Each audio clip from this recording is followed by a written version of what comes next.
and then I kind of go from there and use it as my source of inspiration. Doesn't mean the color scheme, but a lot of times it's, regarding this, I have a lot of transparent items and a lot of folk designs. So you kind of keep that hanging up on the wall? Yeah, and then I have another one that's actually over in the other part of my studio that I have a block of wood, and I just create my own composition actually that serves for the purpose of the whole piece that I'm creating. Usually it's for the content for the newsletter.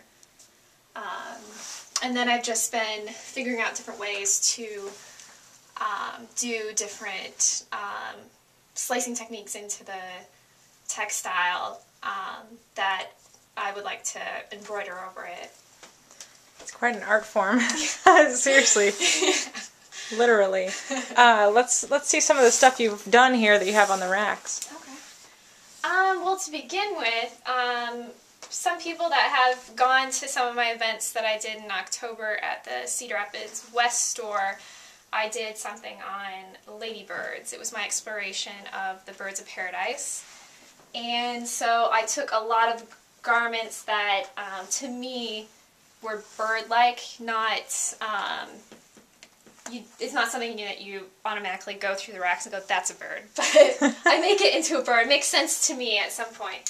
So this is just one of the pieces that I made that it actually, I think, it looks like a bird only when it's in this shape. It's like bird shape. Right. And that was, all the material was taken from a thrift store. Yeah, it was all from a thrift store. So this is just one of the layers too. And what I did with that, started exploring, is costume versus everyday dress. Because in October it was exploring more of Halloween. So I wanted to create something that can be broken down and still be wearable. And the number one response that I've been given regarding costume is that it's me. Like, I still would walk out with something like that. Yes, yes you would. And so that's a little bit of a part of the ladybirds.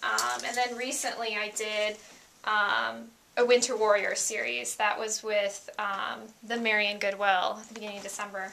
And so I took, what I love is kind of decomposition and and just the decay of things and how we're overconsumed, which is why we have so much content in a thrift store, that I like to just completely rip it apart and resource it in so many different ways. Like, I will take a dress and break it down into a strip of fabric, or break it down into my own notions or my own trims. So it's